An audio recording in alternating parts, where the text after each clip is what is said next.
حضور اکرم صلی اللہ علیہ وآلہ وسلم نے اللہ تبارک و تعالیٰ کا معجزہ، خداوند تعالیٰ کا کلام، فرمان دنیا والوں کو سنایا، ان کے مطالبات کے مطابق ان کو معجزات بتائے، ان کی اپنی سیرت ان کے سامنے معجزہ تھی۔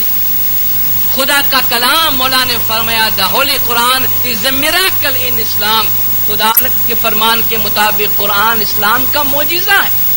قرآن کا چیلنج، وَإِن كُنتُمْ فِي رَيْبٍ مِّمَّا نَزَّلْنَا عَلَىٰ عَبْدِنَا فَأْتُوا بِسُورَةٍ مِّن مِّثْلِهِ وَادْعُوا شُهَدَاءَكُمْ إِن كُنتُمْ صَادِقِينَ، کہ ہم نے اپنے بندے محمد پہ جو کلام نازل کیا ہے، اگر تم کو اس کے بارے میں شک ہے تو ایسی ایک آیت، ایک سورہ بنا کے لے آؤ، ایسی ایک سورہ بنا کے لے آؤ اور تمہارے تمام ساتھیوں، تمام خداؤں کو اپنے ساتھ لے آؤ اگر تم سچے ہو۔ لیکن تم ایسا نہیں کر سکو گے، تم ایسا نہیں کر سکو گے۔ یہ سارے معجزات سامنے تھے، پھر بھی حضور اکرم گنتی کے چند لوگوں کو قائل کر سکے۔ کیا آپ کے معجزے میں کوئی کمی تھی؟ اگر آپ لوگوں کو قائل نہ کر سکے تو ہم اور آپ کیا کہنا چاہتے ہیں کہ آپ کو کوئی اور بھاری، ذرا سمجھ میں آنے والی کنونسنگ آرگیومنٹس اپنانے تھے؟ کیا حضور کے پاس، خدا کے رسول کے پاس کوئی کنونسنگ آرگیومنٹس کی کمی ہوتی ہے؟ مگر کنونس ہونا سامنے والے کی بات ہے، نہ یہ کہ کوئی کسی کو کنونس کرے۔ آج 1400 برس گزر گئے اللہ کے اس پیغام کے آنے کے بعد، دنیا کے 6 انسانوں میں سے 1 مسلمان ہے، 5 مسلمان نہیں ہے۔ اب بھی ہم دنیا کے 1 کے مقابلے میں 5 انسان کو قائل نہیں کر سکے ہیں، تو کیا اس میں اسلام کی صداقت پہ کوئی سوال ہے؟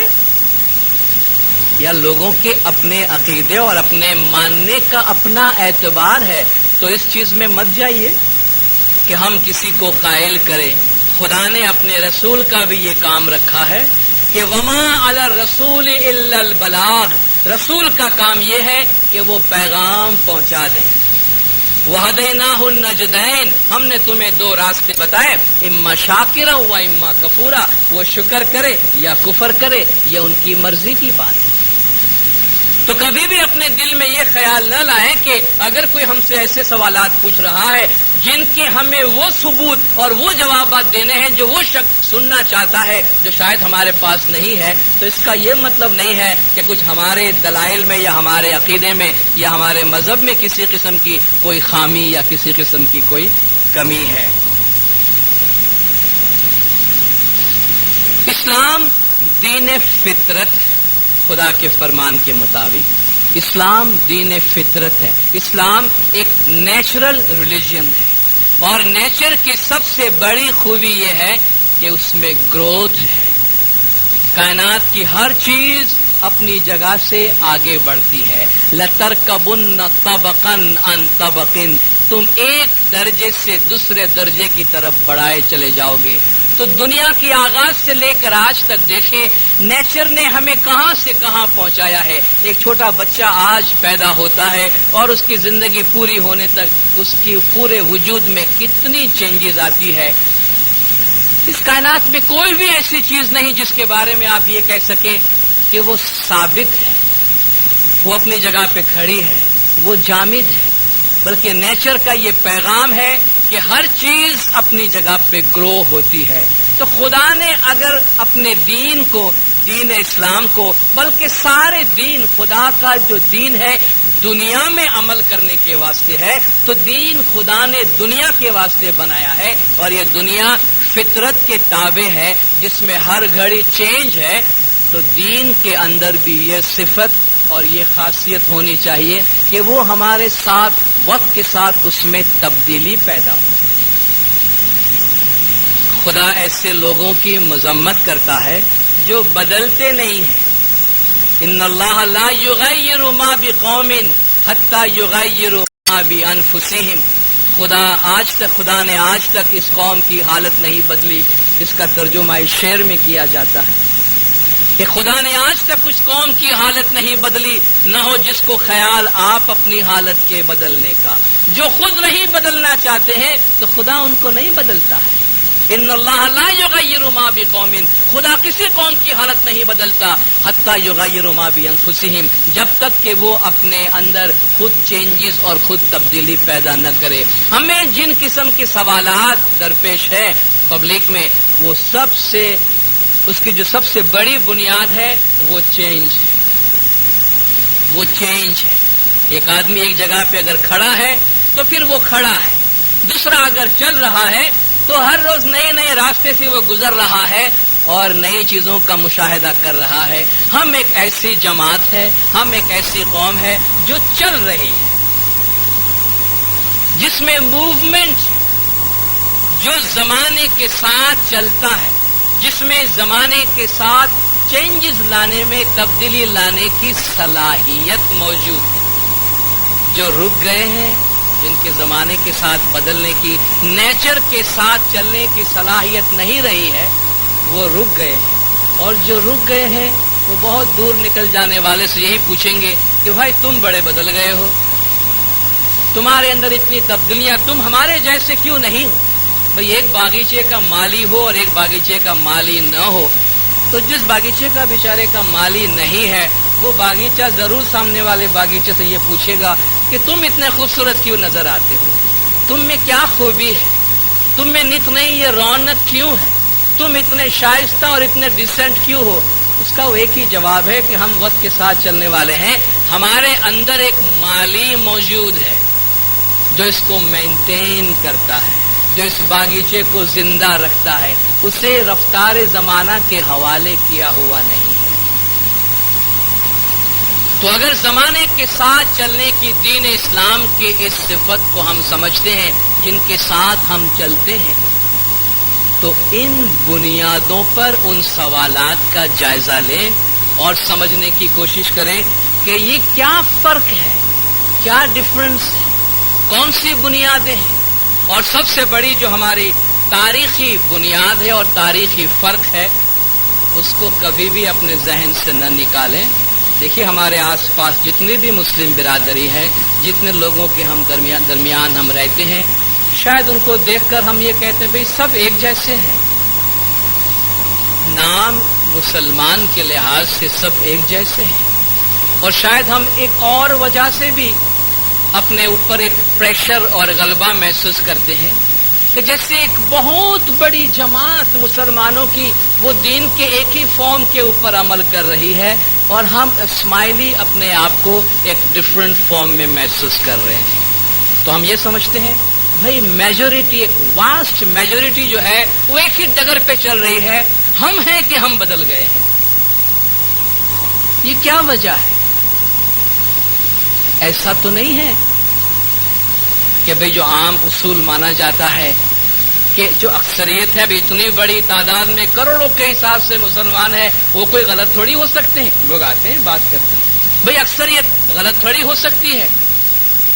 تھوڑی سی اکثریت اور تھوڑی سی اقلیت کے بارے میں بات ہو، دینداروں، یہ اکثریت اور اقلیت، جس طرح میں نے 2-3 باتیں آپ سے کہی کہ جن کا دین میں کوئی گنجائش نہیں ہے، بحث و مباحثہ کی، جبر کی، زبردستی کی، اسی طرح میجورٹی اور مائنورٹی کی مذہب میں کوئی جگہ نہیں ہے۔ مذہب کے پاس اس کی کوئی اہمیت نہیں ہے۔ کبھی بھی یہ دھوکہ نہ کھانا کہ مذہب کو بھی میجورٹی کو دیکھ کر فالو کیا جائے، اس دھوکے پہ کبھی نہیں آنا۔ مذہب میں کہاں میجورٹی ہے آپ مجھے بتائیے؟ مذہب میں میجورٹی اور مائنورٹی کی یا ڈیموکریسی کی جگہ کہاں ہے؟ دنیا کا کون سا پیغمبر پبلک کی رائے سے اور پبلک کی ووٹ سے پیغمبر بنا ہے؟ مجھے ایک پیغمبر کا نام بتائیے۔ کوئی ایسا پیغمبر 1,24,000 کا جو فگر بتاتے ہیں، اس میں ایک پیغمبر کا نام مجھے بتائیے جس سے پبلک نے میجورٹی ووٹ سے پیغمبر اپوائنٹ کیا ہے؟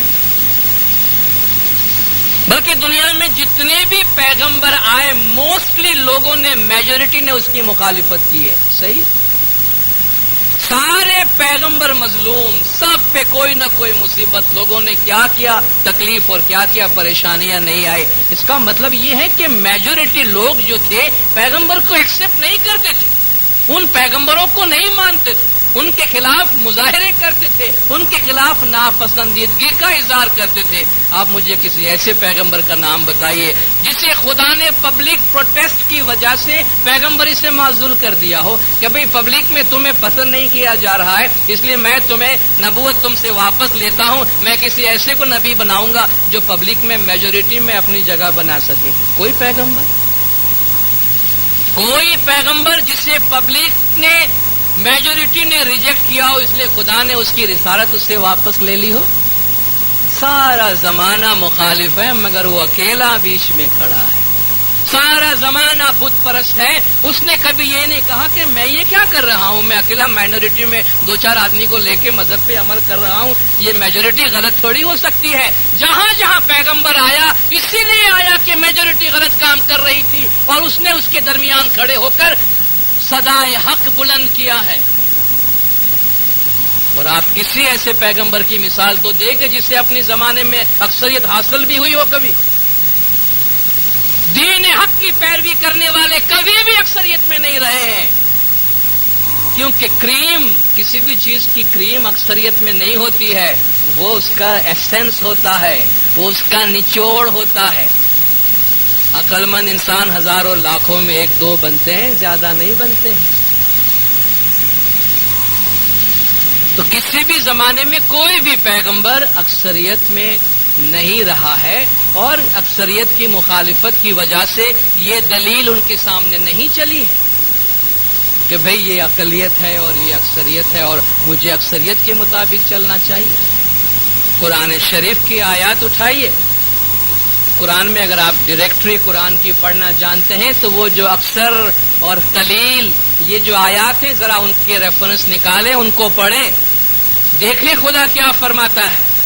اکثرہم جاہلون، اکثرہم کافرون، اکثرہم لا یعلمون، یہ اکثر اس میں سے جاہل ہے، اکثر اس میں سے کافر ہے، اکثر کو کوئی بات سمجھ نہیں آتی ہے۔ وما یؤمنون الا قلیلا، بہت تھوڑے لوگ ہیں جو ایمان لائیں گے، بہت تھوڑے لوگ ہیں جن کو یہ بات سمجھ میں آئے گی۔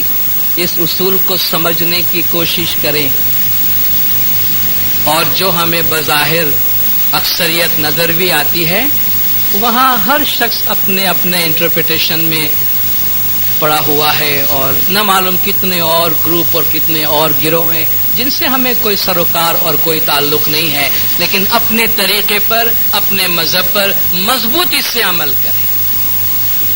کربلا کے میدان کے واقعہ کو تمام مسلم جہان یاد کرتا ہے۔ اکثریت اور اقلیت کی بات کرتے ہیں، امامت میں ماننے والے ہو یا نہ ہو، امام حسین علیہ الصلوۃ والسلام کی شہادت اور اسلام کے لیے آپ کی قربانی سے کوئی مسلمان انکار نہیں کرتا ہے۔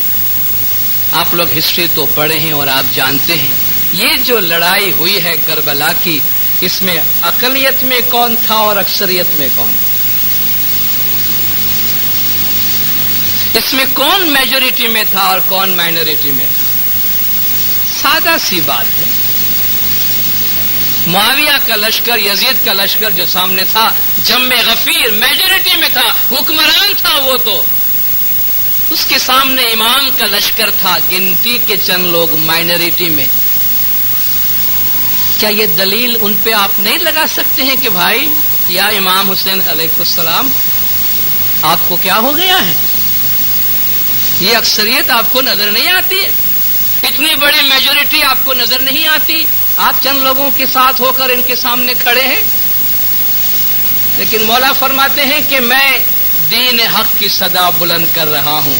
وہ اکیلا بھی اپنی جگہ پر ہے جو حضور نے فرمایا علی مع الحق والحق مع علی، علی حق کے ساتھ ہے، حق علی کے ساتھ۔ یدر ماؤ ہے سدار، جہاں علی جاتا ہے وہاں حق جاتا ہے۔ اور حضور نے ایک دفعہ عمار ابن یاسر کو فرمایا تھا کہ اے عمار، اگر کبھی ایسا زمانہ تجھے نظر آئے، تجھے کوئی ایسا واقعہ نظر آئے کہ سارا زمانہ ایک طرف ہو جائے اور سامنے اکیلا علی کھڑا ہو، اکیلا علی اکیلا کھڑا ہو،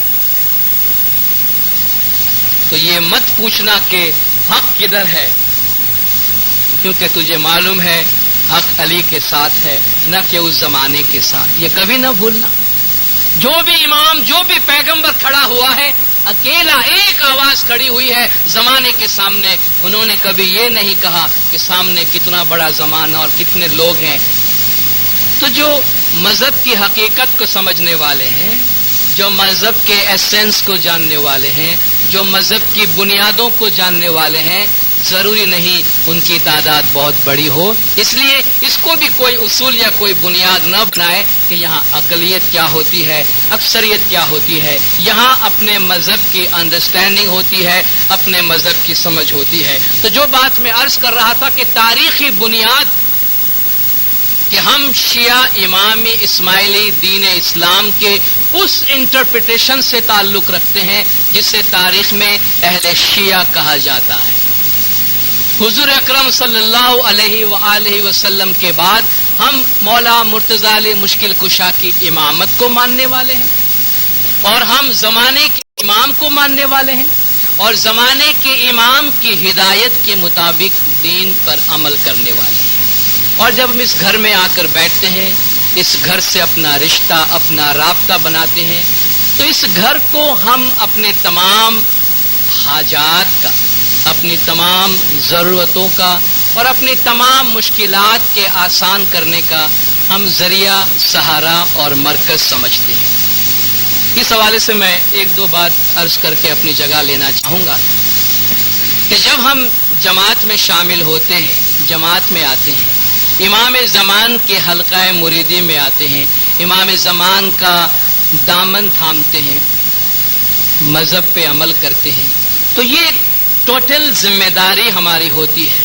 ہم ایک رہبر اور ایک امام کا دامن پکڑتے ہیں. اور دیکھیے، ایک امام کا دامن پکڑنا، اس میں اس بات کی گنجائش نہیں ہے کہ ہم اپنی مرضی کے مطابق جب جی چاہے ہم اپنا مرشد یا اپنا امام جب جی چاہے اسے تبدیل کرتے رہیں. اگرچہ ہم پریکٹیکلی ایسا نہیں کرتے، لیکن کنسپچولی بہت دفعہ ایسا ہو جاتا ہے. ہمارے مذہب پر عمل کا طریقہ زمانے کا امام بتاتا ہے، اور ہماری ہمیشہ یہ دعا ہوتی ہے کہ مولا ہر ایک کو زمانے کے آفات اور مشکلات اور آزمائشوں سے، کسوٹی سے بچا کے رکھے، اپنی پناہ میں رکھے. لیکن دنیا ایسی جگہ ہے جہاں تکالیف، آزمائش، مشکلات اور مصائب آتے ہیں، اور جب مشکلات اور مصائب ہم پر آتے ہیں تو وہ ہمارے لیے ایک ٹیسٹ ہوتا ہے. اس وقت یہ ٹیسٹ ہوتا ہے کہ ہمیں اپنے مذہب پر کتنا عقیدہ ہے، اور ہم اپنے زمانے کے امام سے کتنے قریب ہیں، اور اپنے مذہب پر عقیدے کی مضبوطی کا اظہار کس طرح کرتے ہیں. زندارو، مذہب کوئی ٹرائل کی چیز نہیں ہے، اور مذہب کوئی ایسی چیز بھی نہیں ہے جہاں ہم اپنے کنڈیشنز، اپنے ٹرمز لگائیں. جماعت خانے آ جائے، یا مولا آج میری یہ مشکلات ہے، یہ مشکلات میں آپ کے سامنے رکھتا ہوں، 3 دن کی مہلت دیتا ہوں، اگر میرا کام ہو گیا تو ٹھیک ہے، ورنہ میں جاتا ہوں کسی اور کے پاس، اس سے اپنے مشکل آسان کروا لوں گا. ویسے مشکل آسان کرنے والوں کی ایس سچ بازار میں کوئی کمی نہیں ہے، میں کسی کے پاس بھی جا سکتا ہوں. کیا مذہب پہ عمل کرنے کا یہ طریقہ ہے؟ کیا مذہب اس طرح کنڈیشنل ہوتا ہے؟ دنیا میں کوئی بھی مذہب والے اپنے مذہب پر کنڈیشنل عمل کرتے ہیں، یا بھائی چلو مولا کے پاس آئے، یا مولا یہ میرے مسائل ہیں، میں تیری خدمت میں رکھتا ہوں.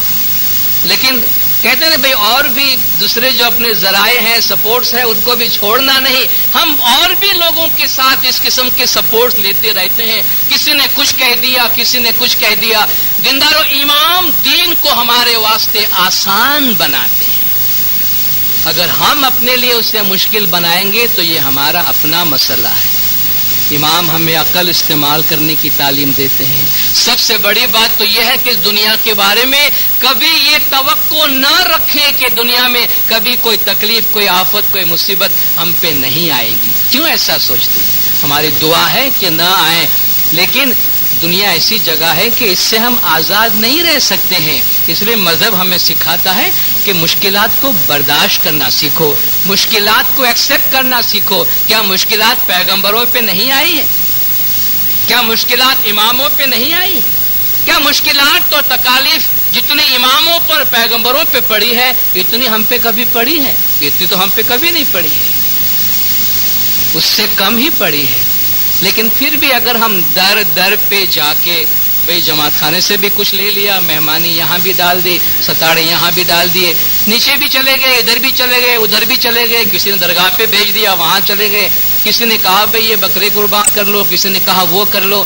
دینداروں جتنے دروں پہ جائیں گے، مولا نے تو بڑے سخت فرمان فرمائے ہیں، ایسے فرمان ہے کہ اب تو ہم آپ کے سامنے اس کا تذکرہ نہیں کر سکتے کہ اپنے لیے ایک ہی باپ کا انتخاب کرو، یہ اشارہ ہے فرمان کے اندر، در در نہیں جاتے، ایک ہی مالک کا انتخاب کرو، اسی کا دامن تھامے رہو اور اسی کی تعلیم کے مطابق چلو۔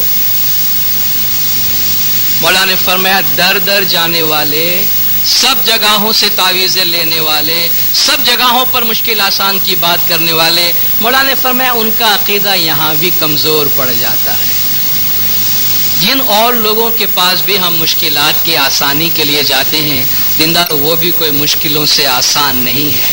جو ہماری روزی کے برکات کے طریقے ہم کو باہر بیٹھ کے بتاتے ہیں، پہلے ان کا اپنا روزی کا مسئلہ تو دیکھیں وہ حل کر پائے ہیں یا نہیں، جو ہمارے اور آپ کے مسائل حل کریں گے۔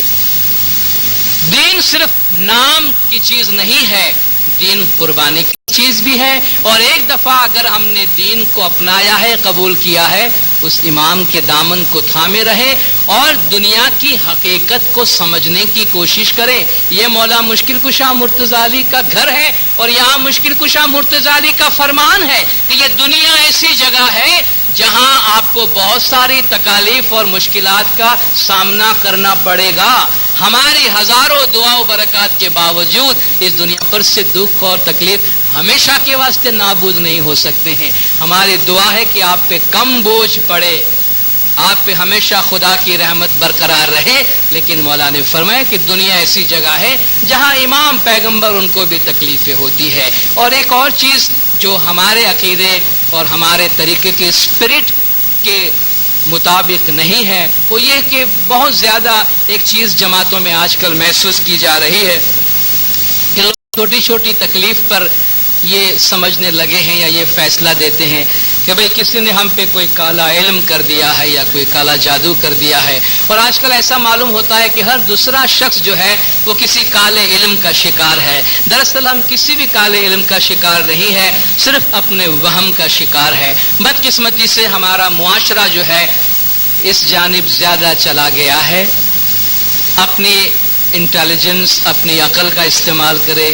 کیا خدا نے یہ ساری دنیا کالا جادو والوں کے حوالے کر دیا ہے؟ خدا کا قانون اب دنیا میں نہیں چل رہا ہے؟ جس کے جی میں آیا کسی کو مار دیا، جس کے جی میں آیا کسی کا دھندا بند کر دیا، جس کے جی میں آیا کسی کا کاروبار بند کر دیا، کسی کی روزی بند کر دی، کسی کے ہاں بیماری ڈال دی۔ کیا خدا نے یہ سارا کام اعمال کے سزا اور جزا کا فٹ پاتھ پہ بیٹھے ہوئے لوگوں کے حوالے کر دیا ہے؟ اور ہم بھی انہی کو فالو کرنے لگے جن کا زندہ امام ہے، جو ہمیں اتنی تعلیم دیتا ہے، جو ہماری عقل کو اتنی فروغ دیتا ہے۔ اور یاد رکھیے وہم کا کوئی علاج نہیں، وہم کا کوئی علاج نہیں ہے۔ اگر ایک دفعہ وہم گھس جاتا ہے، اس کا طریقہ یہی ہے کہ وہم کو نکالے، اپنے کنوکشن کو بڑھائے۔ زنداروں ہم مولا مرتضی علی کے نام کے دائرے میں بیٹھے ہیں، یا علی مدد، اور مولا علی کے نام سے بڑا کوئی نام ہے دنیا میں؟ علی کو نہیں ماننے والے بھی مشکل کشائی کے لیے علی کو یاد کرتے ہیں۔ کیا علی کے نام سے بڑا کوئی نام ہے؟ علی سے بڑھ کر کوئی زیادہ مشکل آسان کرنے والا ہے؟ اور جس کی زبان پہ علی کا نام ہے، جس کے دل میں علی کا ذکر ہے، اس سے کون سا کالا علم اور کون سی کسی کی بدنیتی اور کسی کا حسد نقصان پہنچا سکتا ہے؟ قرآن میں خدا نے ہمیں آیات دی ہے، قل اعوذ برب الفلق قل اعوذ برب الناس، جو ہم پڑھتے ہیں، پڑھیں قرآن آیات کو پڑھیں۔ خدا نے اس سے تمام جتنے بھی وسوسے ہیں ان کو دور کرنے کا حکم دیا ہے۔ جو شخص ہمیشہ تسبیح پڑھتا ہے، امام کا نام لیتا ہے، ایک دفعہ آپ علی کہتے ہیں تو علی کے نام کی ایک ڈھال، ایک دائرہ ہمارے چاروں طرف بن جاتا ہے، اس کے اندر کوئی برائی ہمیں نہیں چھو سکتی ہے، کوئی برائی ہمیں نہیں چھو سکتی۔ اتنی بڑی برکات ہمارے پاس ہے، اور ہم مولا مشکل کشا مرتضی علی کے گھرانے کے روحانی بچے ہیں، اس گھر کے روحانی بچے ہیں۔ اگر مولا مشکل کشا کے گھر میں رہنے والے اس کے روحانی بچے وہم پرستی چلے جائیں تو ہم دنیا والوں کو کیا کہیں گے؟ تسبیح سے، مولا کے ذکر سے، مولا کے نام سے اپنے دلوں کو روشن رکھیں، دلوں میں رونق رکھیں، اپنے باطنی طاقت کو مضبوط کریں، اور یہ جو چیزیں معاشرے میں ہو رہی ہے ان کی طرف کوئی دھیان نہ دیں۔ یہ دنیا ہے، یہاں اونچ نیچ ہوتی ہے، یہاں صبح بھی ہوتی ہے، شام بھی ہوتی ہے، دوپہر بھی ہوتا ہے، رات بھی ہوتی ہے، یہ سب دنیا میں بیماری، بلا، آفتیں، تکلیفیں چلتی رہتی ہے۔ اس کو قدرت کا ایک حصہ دنیا میں ایک ریالٹی سمجھے، یہ نہ سمجھے کہ ہماری زندگی، ہماری بیماری، ہماری روزی، ہمارا گھر، ہمارا رشتہ، میرا شوہر، میری بیوی یہ کسی اور کے سپرد ہے، کوئی اگر چاہے تو میرا گھر توڑ دے، کوئی چاہے تو میرا گھر بنا دے۔ مولا نے فرمایا کہ دین کی بہتری کے لیے ہم تمہیں ایک فرمان فرماتے ہیں جس میں ساری بات آ جاتی ہے، سب سے بڑھ کر یہ کہ محمد اور علی کے غادی وارث پر اپنا ایمان مضبوط رکھو۔ اگر تم علی اور نبی کے غادی وارث پر اپنا ایمان مضبوط رکھو گے تو تمہیں دنیا میں کوئی ڈر نہیں رہے گا، تمہیں دنیا میں کوئی ڈر نہیں رہے گا۔ اس ایک فرمان میں عبادت، بندگی اور مذہب کی ساری خوبیاں آ جاتی ہیں۔ مولا کی ذات پہ ایمان رکھیں، عقیدہ رکھیں اور تسبیح میں اضافہ کریں۔ 24 گھنٹے میں جب بھی وقت ملے، مولا نے ہم کو بتایا ہے یا اللہ، یا محمد، یا علی، بی بی فاطمہ کی تسبیح، جو بھی تسبیحات ہم جماعت میں پڑھتے ہیں اس کو پڑھتے رہیں۔ محسوس ہوگا کہ ہم کتنے طاقتور لوگ ہیں اور مولا علی کی کتنی مدد ہمارے ساتھ ہے کہ کوئی بھی ہمیں چھو نہیں سکتا، کوئی ہمیں ہاتھ نہیں لگا سکتا۔ آپ جماعت نے بہت خاموشی سے سنا، وہی کامڑے صاحبان نے آپ کے سامنے بولنے کا موقع دیا، آپ سب کا بہت بہت شکریہ۔ مولانا شاہ کریم الحسین حاضر امام ہم سب کو اپنے مذہب کی سمجھ عطا فرمائے، مولا مذہب پہ عمل کرنے کی توفیق عطا فرمائے، جماعت کے تمام گناہ معاف کرے، سب کی نیک امیدیں پور کرے، آخری دم تک ایمان سلامت رکھے، سکھی سلامت و آباد رکھے، دیدار نصیب کرے۔ صلوات پڑھے دیندار، اللہم صلی علی محمد۔